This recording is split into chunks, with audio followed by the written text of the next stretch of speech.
end of the day, our MC has left, so y'all have to listen to me. And I get to share the stage with Presley. When I got on the team, you know, I didn't know most of the stylists. And I gotta say, you're the master of a texture that I wasn't expecting when I looked up, and your techniques, unreal. I'm sure that's what you're about to show us. And I think it's phenomenal. I'm gonna do something today. I'm gonna show you guys a few problems we run into in the barbershop and try to show you how I tackle them and how I kind of work through a haircut when somebody comes in with some hat hair. So Tito, come on up. Firstly, what are you gonna be doing over there? Okay, so here's the thing. I've always wondered how barbers actually work with hat hair. Because I'm like, dude, because I have a background in barbering. Like, I do everything. I'm not a master barber, but I love it. And I'm like, how do you do when it's just like clumped in and you can't actually see your face? Unless you use water. Do you use water? Yeah, I'm gonna learn, right? You obviously can attempt to use some water, use some, you know, whatever it is, but hat hair is pretty. It's like gripped in there. It's probably similar to you wearing your hair up all day and taking it out. Like, that is in there. Yeah. So yeah, we're just gonna talk about it today. It's not something you can always fix, but the thing is as I go about cutting his hair, I want to recognize where that is. Because if I'm trying to do a fade or do my clipper work and there's an indentation from his hat, it may not work out flawless, right? And so versus continuing to cut that spot over and over, expecting something that's not going to come out, I want to just understand from the beginning. And I'll probably educate my client, like, hey, listen, if you see a little spot through this area, it's because of how your hair is laying. I used every yard I was supposed to. I gave it extra detail, and it still looks like there's a little indentation. So just be aware that that's from your hat hair, and stop wearing hats into your haircut. But how many of us have clients that come in with a hat and still put it on their way out? I know I do. Drives me nuts. But Tito was working hard today down the way, wearing a hat, jumped in to be my model last minute. So we're going to deal with it. But I love to teach this kind of stuff because this is what we run into.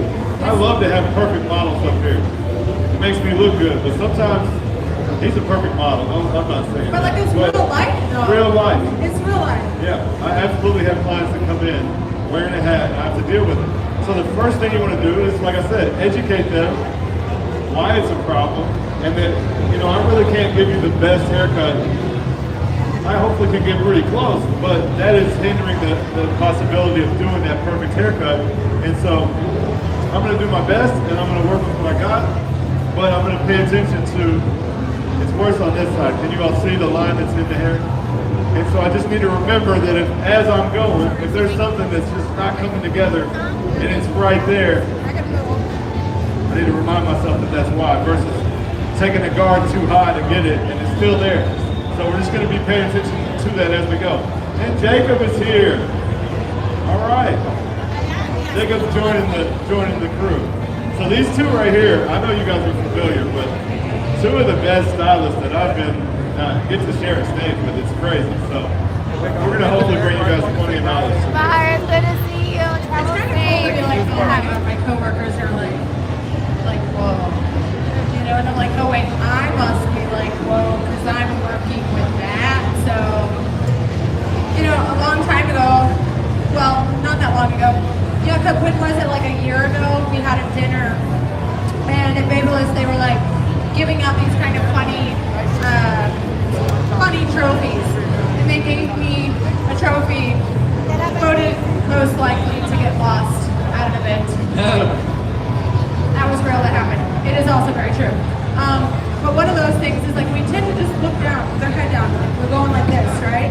And 7 years ago or so, I had an assistant. She was 19. I took her to Disney World, and we're walking through, and I was so lost. I was like, "How do you know where we're going? You are 19 years old. You've never been here, and I'm lost." And she goes, "Just look up."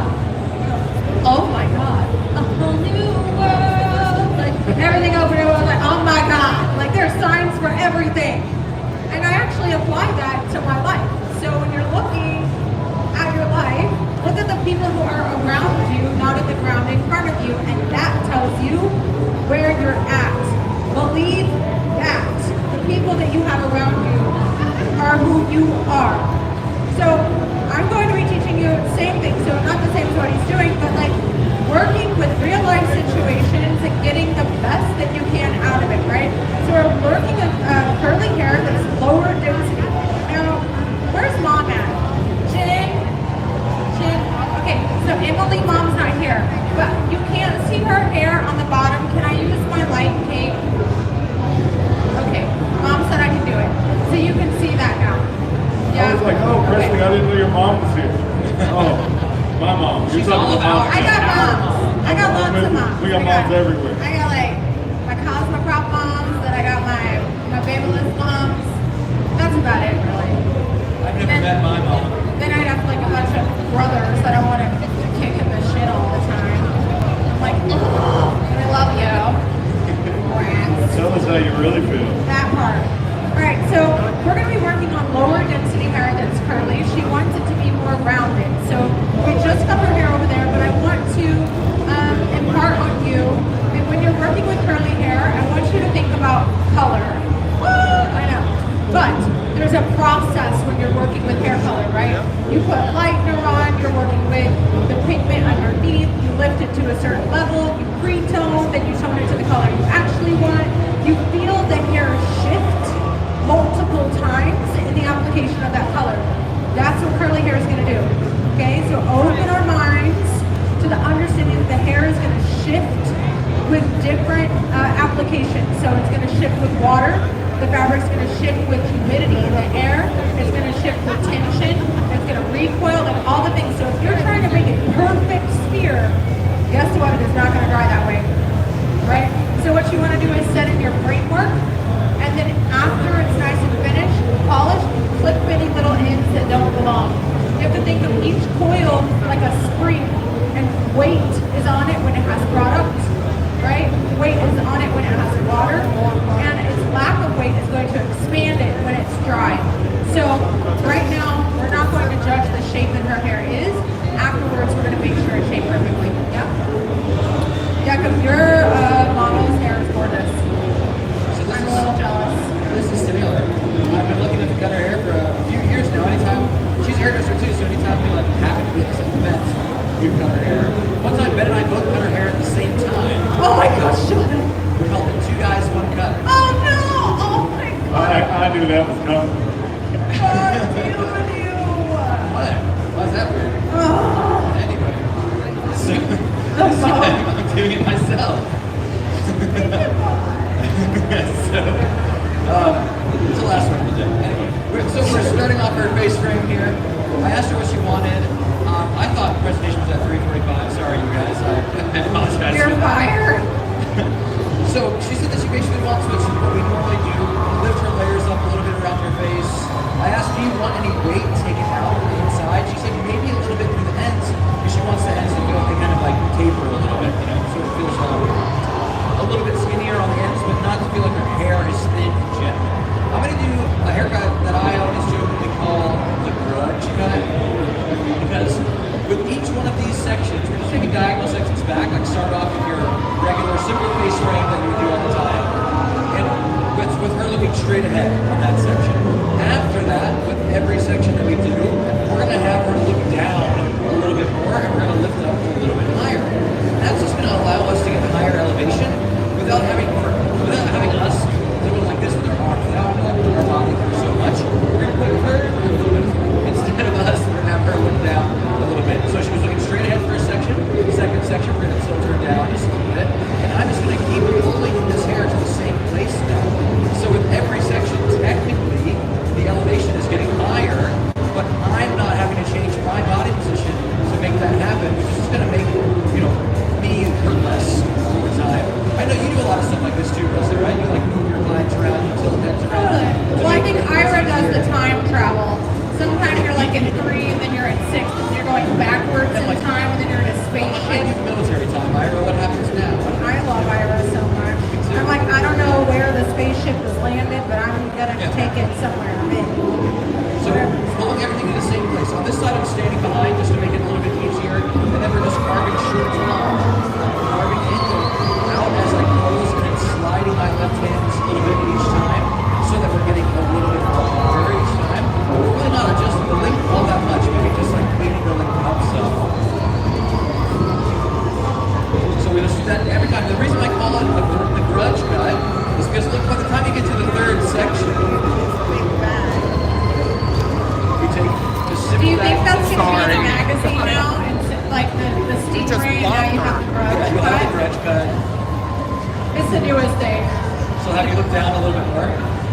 Like you're just slowly making her look like that ghost from The Grudge.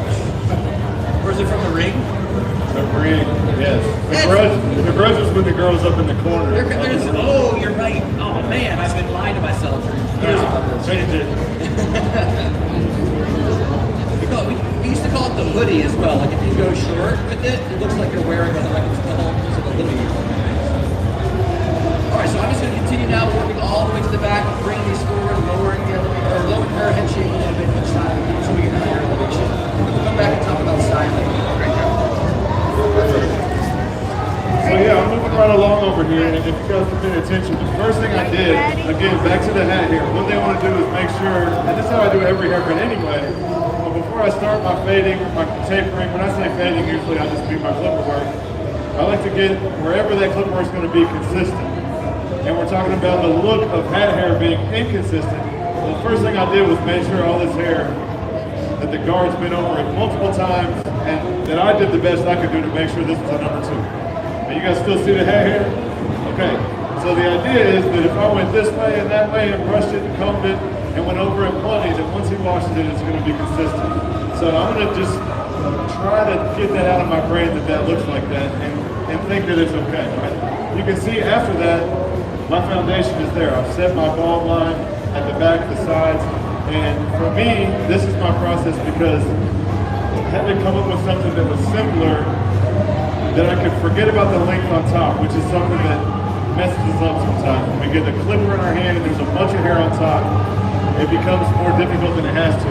Now all I'm thinking is I have to be able to go from skin to a number 2. And I feel like most of us, that's easy. Probably even my hairstylist can feel comfortable cutting skin to a 2. Now you talk about a bunch of hair up here, we just allow that to just tear us up and make us worry. So my first objective every haircut is to get everything consistent and going with the style that I'm going to do. We're going to do a high taper. Now I'm a barber that likes to punch in a skin line. You guys have probably heard today, don't ever do that. Or seen other people that don't do that. And that's okay, you know what? They're not me. That's how I do it. However you like to do it, that's how you need to do it. But if you can take away things of systems and different things that we're going to be showing you, hopefully one of those things can make you better. So now that my foundation is there, I know how to fade from 0 to a 2.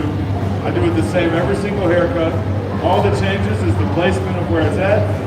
The shape sometimes, if this was a drop fade, it would be shaped different, but I'll do the same steps.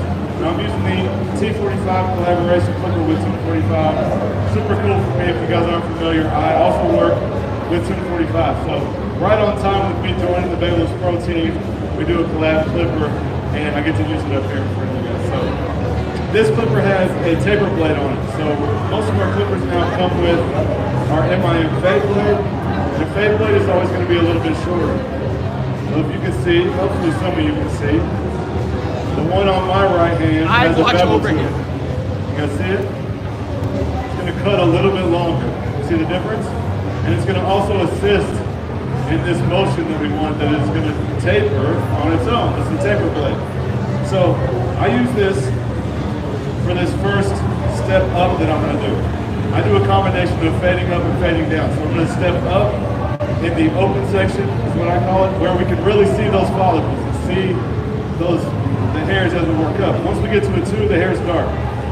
I'll fade down and merge the 2 together. So this blade being longer just means when I progress past this step, it's going to be a little easier.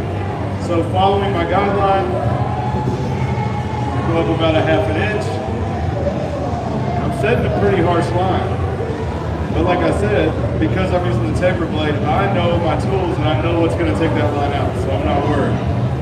And most people you hear say not to make a liner, I'm not saying they're wrong, but the reason I do it is because I know how to take it out. So if you don't know how to take it out, maybe you shouldn't. If you know your tools and you can get the line out, then I don't see a problem with it. It's going to keep me organized. It's going to make sure that taper goes perfectly up like this. Because when we start doing this, then we're in trouble, right? Because we're trying to get it back and it's long gone. So I'm going to switch to my fade blade now, which is shorter. It'll take the skin line out, and I'm going to continue to work this up. You all right over there, Princeton? Throwing stuff at the crowd? Listen, I've got slippery hands, but in general I drop stuff. Like a lot. Cheers. It happens. Act like you know me, or you're just like commiserating. But listen, I'm butterfingers in the salon. I trip on my own shadow. I don't know why they think it's safe to put me on the stage, but here I am. And I agree so much on with what you're saying about just like it doesn't matter what people think you should and should not do. The proof is in the pudding. If it works, do it. If you're not causing harm, do it. I think, and someone quoted me on this weekend, which I thought, okay, great, because you never know what people take from class. But it had the quote on it and it said, if we could stop policing each other and telling each other what we should or should not be doing and start asking each other what we're doing and why it works, you could learn, right? And one of those things is brushing curly hair. Okay, don't brush it, except now, that doesn't make sense. Brush it wet, don't brush it dry. Don't do this, what is that? Listen, y'all, we act like curly hair just began, right? Like people would have a baby since forever and curly hair since Jesus was alive, okay? So, there's more than one way to get to a destination. We need to stop policing each other. We need to start asking.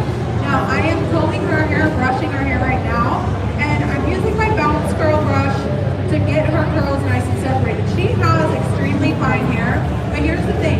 When we look at people who have hair like hers, we look different, but our hair fabric is the same.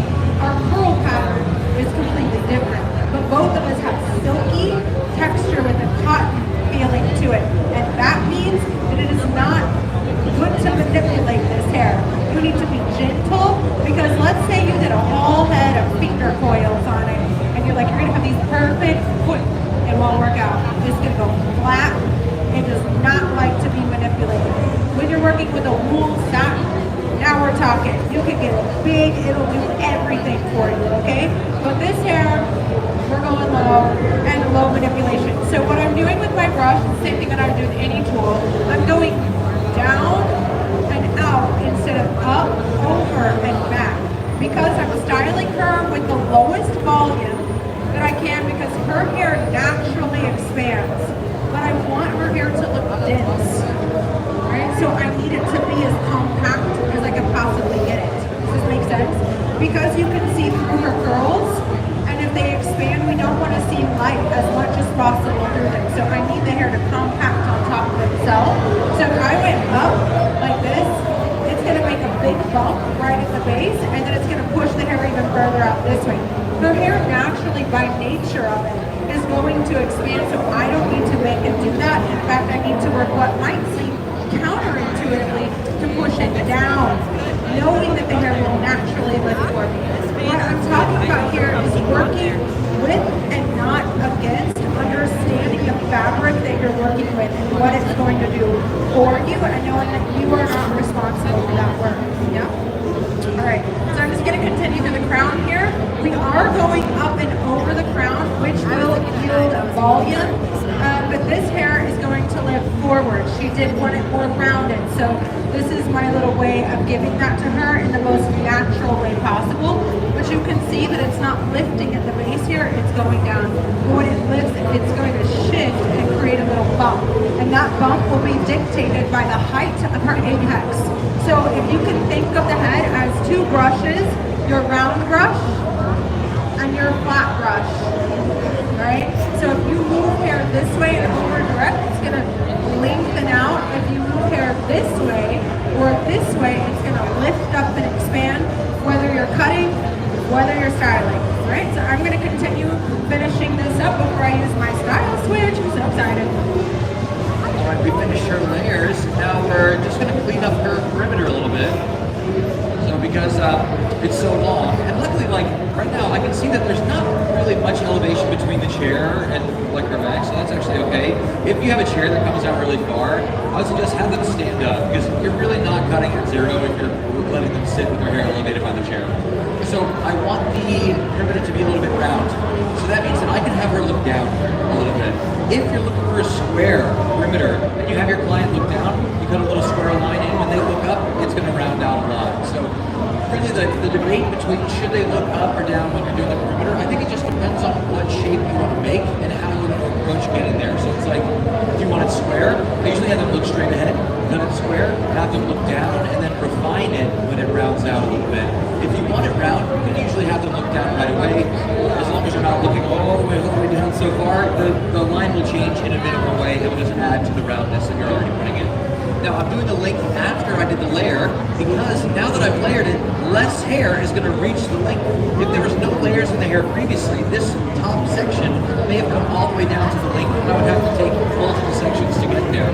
But because the length change is going to be minimal, I would usually layer first, so I can do the length in less sections and just be more efficient.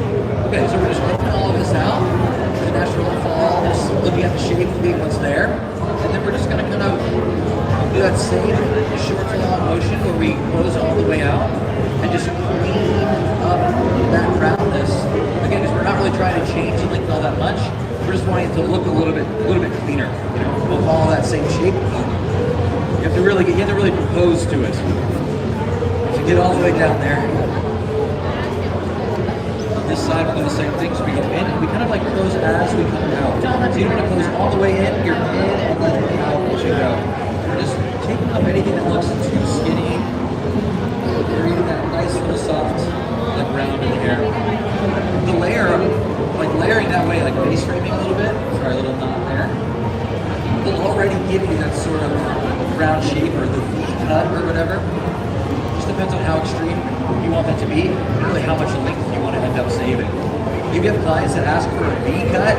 I usually suggest doing a little bit of face framing rather than just cutting in a strong V, because it's just going to fall softer and not look as like harsh and blocky. Alright, so now the last thing that we'll do for the cut for style is she wants her ends to look tapered and skinny. You can see like, if you do this sort of thing, when they come back in for a trim, depending on her hair texture, like she has a little bit of texture in her hair, it's a little bit more coarse, and you can get a little frizz to it. It's like wavy, little wavy curly naturally, but she doesn't blow it out. The ends might break down a little bit. See how her perimeter looked, it needed to be cleaned up some. That's fine, but it's also something to explain to your clients. Like if I go in and taper your ends, the next time you come in, we may have to take them off a little bit more. How comfortable are you like refreshing those layers each time? But for her, sorry, I'm like wanting to turn everything I'm doing towards you. The chair is a little sticky. What we're gonna do, as we come up, I'm gonna open my scissor and go on the inside of the hair like this. We're not going to go too deep because remember, she doesn't want her hair to go thin. We just want the ends to kind of taper some. And we're going to close the scissor a few times. Yum, yum, yum, yum, yum. And then we're going to skip a little bit of hair. Yum, yum, yum. Skip. This area looks skinny already. We'll skip that. And then we'll come to the next two. And that way we're moving these little individual sections of hair. And we're thinking about the weight distribution on the inside. We're not just doing it randomly. We have to make sure that we're trying to make it even as we go. So don't just texturize for the sake of texturizing, which is a lot of the time, like you'll see me say that I don't love doing this kind of thing, like that, and then going in and texturizing, because I'll do that when I want the texture to be really wild. But if I'm really trying to balance weight or distribute weight in a very even way, when you do something like that, you can't really see where there is weight. But I think there is a purpose for it. It's just about knowing what you're trying to accomplish. So again, we're coming in, yum, yum, yum, yum, skip. I say yum, yum because we're just talking the scissor up. Yum, yum, yum. We're going to keep doing it. Yum, yum, yum. This seems a little skinny, we'll skip it, yum, yum. We'll comb out that hair. And then we'll just take the same kind of sectioning around as if you were layering the hair. So just vertical sections, working around the head, so that we're tapering and skinning the ends of those layers, so that when she does a blowout or does a curl finish, we're getting that kind of like wispy, flicky kind of effect there. And then we'll come in and start to just use our blow dryer and a brush and just a little bit of water to restyle her. I always say I think the most underrated styling product is just a little bit of water. We don't always need 50,000 different things in the hair. I feel like a tiny bit of dampness, the right tool, the right heat and tension, and you can do anything.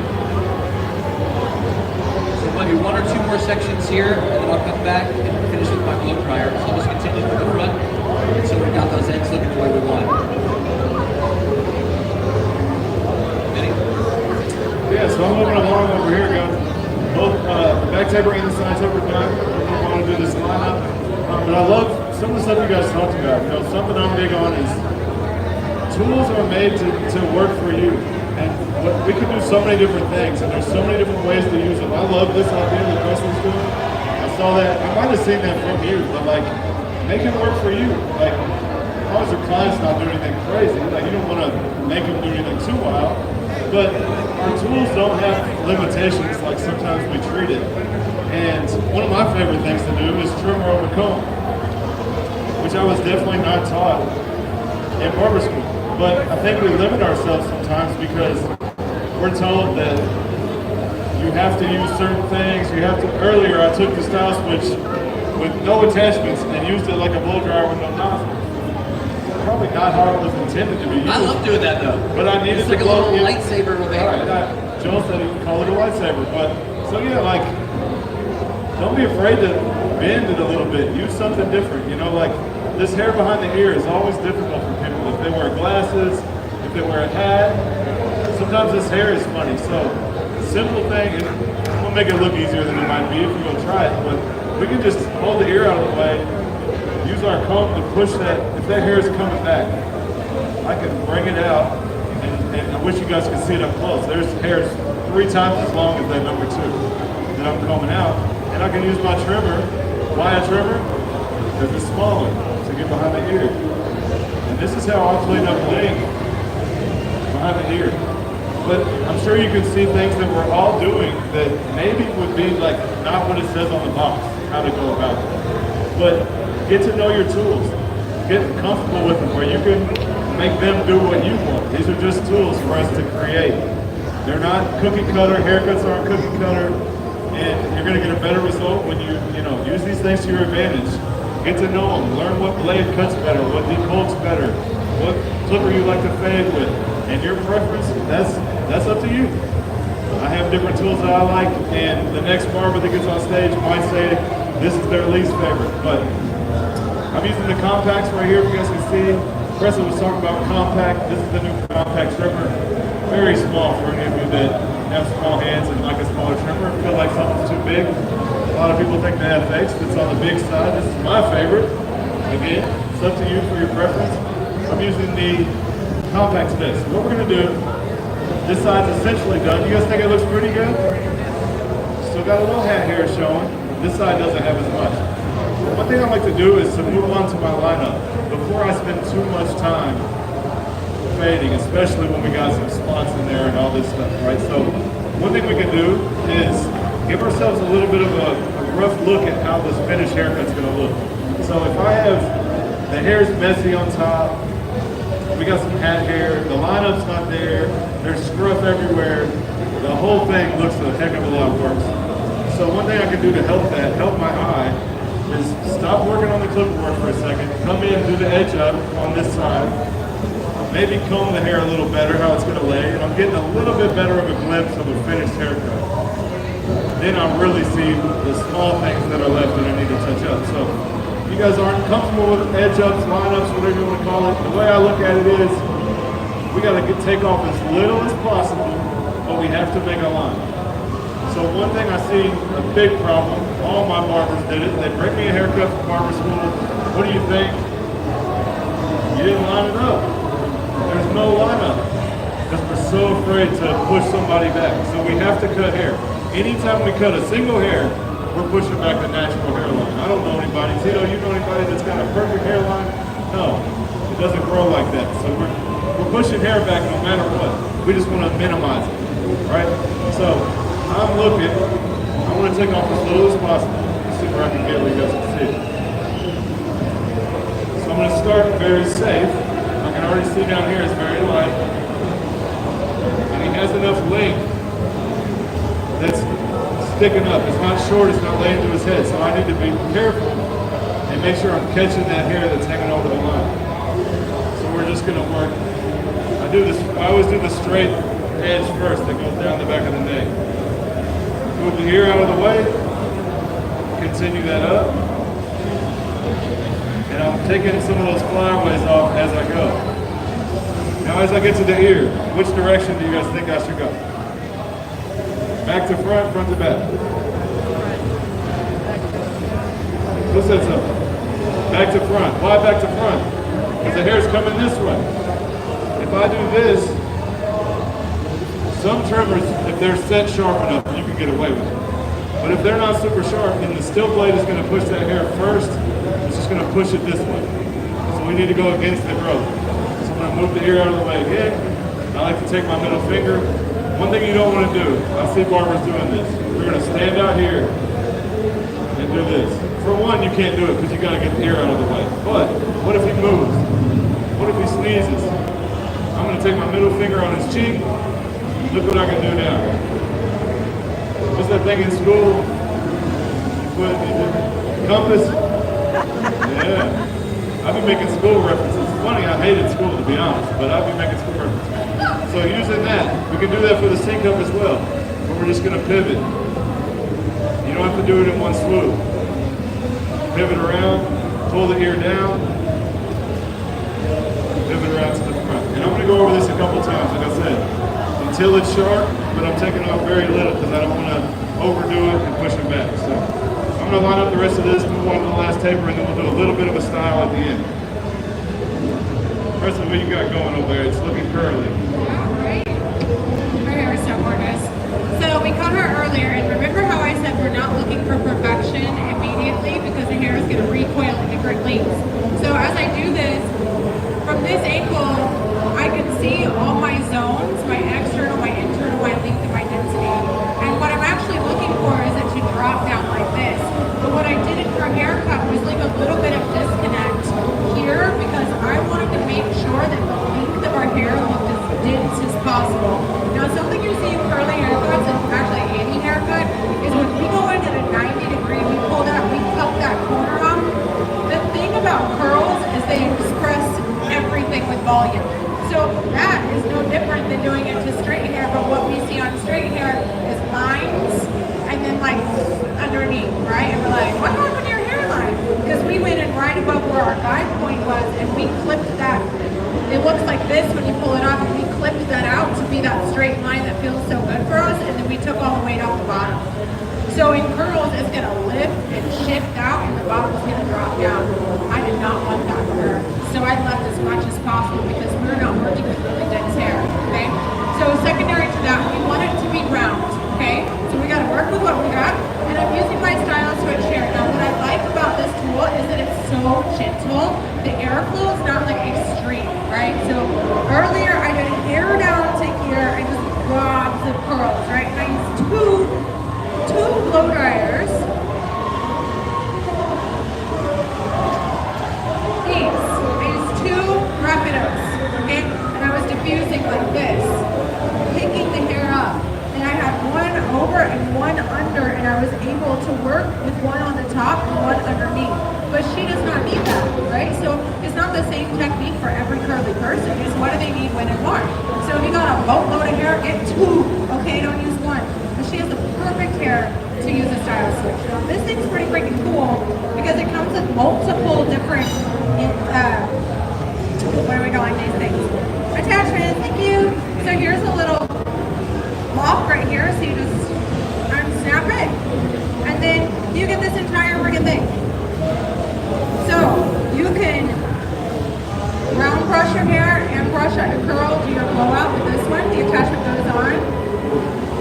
This one is super neat because when it attaches, there's a little arrow right here. You're going to click it and then snap it in. Now this one, I don't know if you can see it, but here, you know like when a camera closes and it goes like that? So it's got that inside, almost like a lens, and you click it open.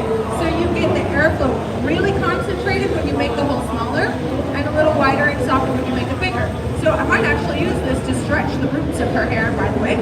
And then you have this one as well, which is a little paddle. So if you have curly hair and you want to straighten it out in a safe way, we're used to the extensions that go on the ends of blow dryers. And a lot of times we'll do this, and we hold it, and we do this. I find those to be aggressive. They're not my favorite thing in the world. But this is nice and soft and lovely. I really like it a lot.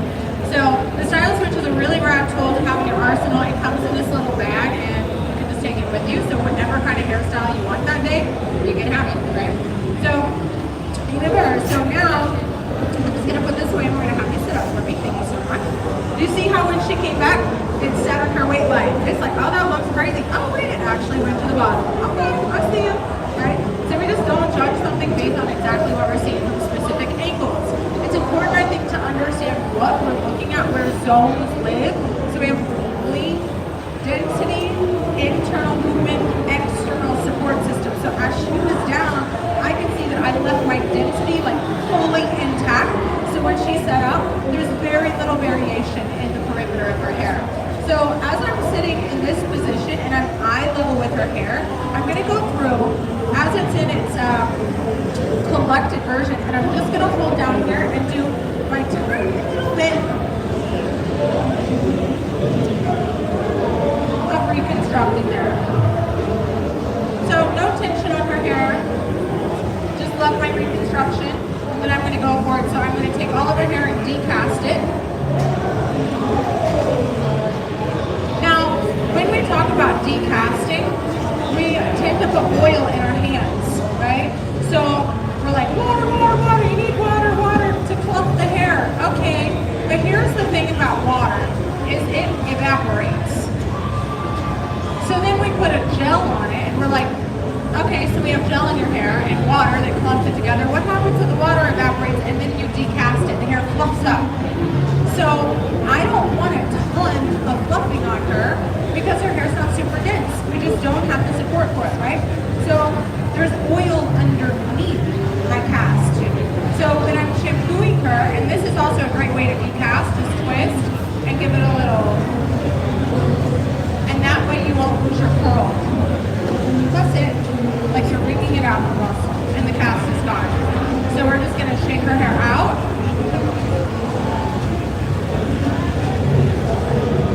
You see how I can do that? There's no frizz in her hair, no ultra fluffing in her hair, and you can see that her shape is going to be nice and round. Now, this area, we have not touched up her haircut. It is crucial that it shows you where it is before you just start cutting. Crucial. I know that we want to get in there and make this perfect, big, beautiful, round shape, and we're like, it feels so good, but it's going to move around on you. So leave room. It's not an error, it's detailing, okay? So we're gonna do the same thing over here. Now, I'm gonna actually hold her hair with tension. So this does not get as hot as our rapidos, it doesn't get as hot as our falco. It can stay, it's pretty warm. So I'm gonna allow this to be on high heat, which when we're working with finer hair, I would suggest we go lower heat. This guy is not the hottest, it's okay. So in order to stretch her hair out just a little bit, the only three things that can change the form of someone's hair, and I think Jacob touched on this. Jacob is a Jacob Khan over there, that guy, that guy. He was talking about a little bit of water and a little bit of heat. So the three things that will change the structure of someone's hair is water, heat, and tension. Right? Think of a roller set, right? So I'm going to stretch her root just by pulling just gently, and applying a little bit of heat. Now, as that heat warms up in here, I'm going to hold it in that stretched position. Her hair is fine. You see how it stayed? It's stretched out. So now I'm going to do the same thing here, just stretching that root just a little bit.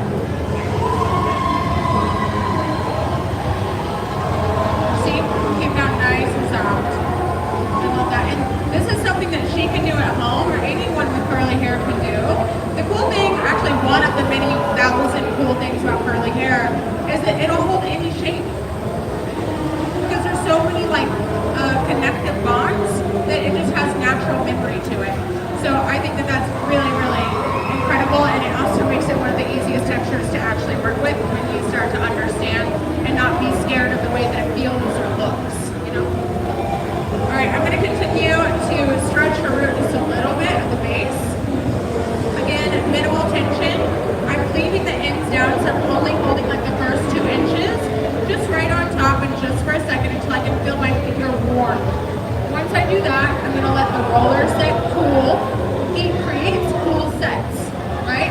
So you're going to allow that to cool in that position, and then when you let go, it stays. On different textures, depending how coarse the hair is, it might not stay in this position, but it will stretch. Okay? Alright, I'm on to my last section of my blow dry here.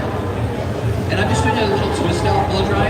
Now I'm not using any clips to do that. And the way that I like avoid using clips for it is I just start at the top and I work with diagonal forward sections. And every time I do a piece, I just lay it forward and work on the piece underneath it. So I've got one more piece. We start off over the top, over the base through the mids. When that starts to feel dry and smooth, I'll wrap and I'll work all the way through to the ends. So I want to kind of polish things first. And then once that's done, on this side, I like to be able to twist it back away from the face. So what I'll do is I'll put my brush at the top, I'll flip my blow dryer around this way so I can pull forward, and then I'll wrap this way to get that twist away from the face. And I'll do that a few times just to really kind of set that shape in. So it's like you're switching from here, you take the blow dryer, you flip it, you pull forward, turn it over, pull forward, turn it over. And just do that a few times through, heating it up as you go. Again, so I like to have it basically polished first, and now I'm just putting that shape into it.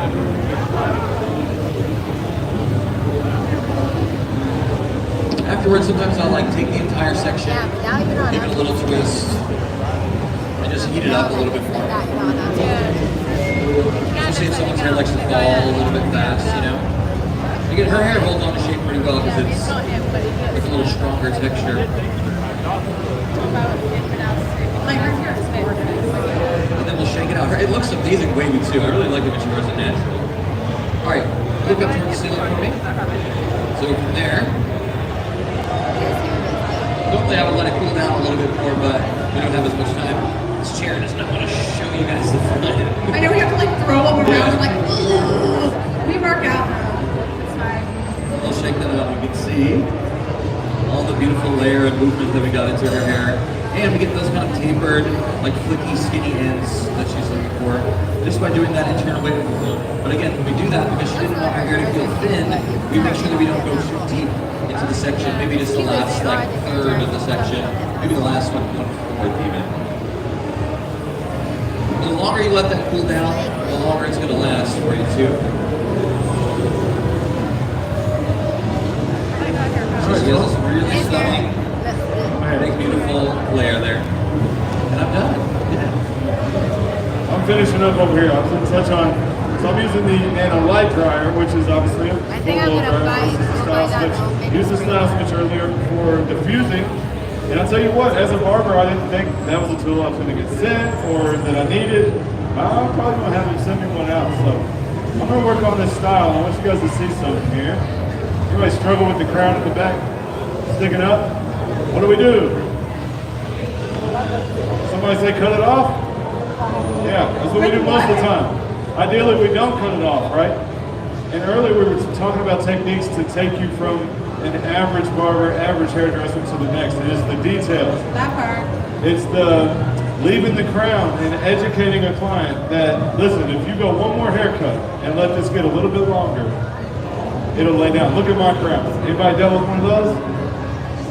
The only thing my son got from me is a double crown. You're welcome.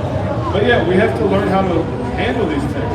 It's going to be a better haircut. The client doesn't know it yet, but they're going to appreciate it when half of the back of their head isn't shaved and they got a bunch of length in the front. So I'm focusing on that first because I know that that's the area that's going to give me the most problem.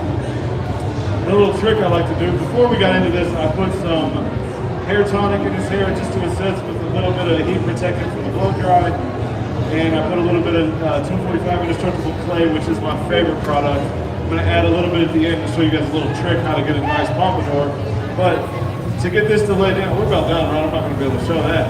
Yeah. We'll get to it in no time. You guys will see it. I'll finish it. To get that crown to lay down, obviously pay attention to your heat, right? We don't want to burn our client.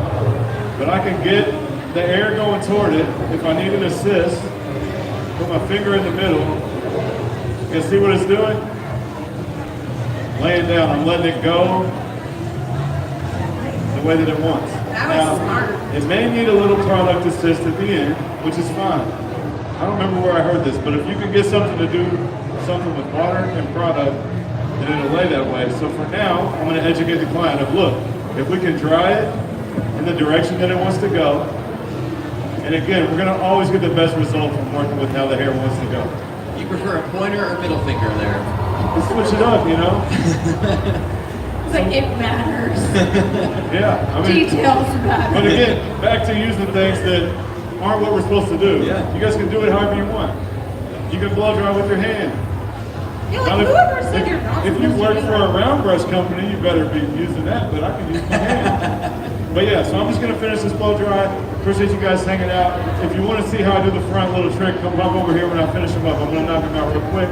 But thank you guys for hanging out. We got a little time left, but we're the last segment, so appreciate you guys hanging in there. That was a really cool trick. Thank you for showing us that.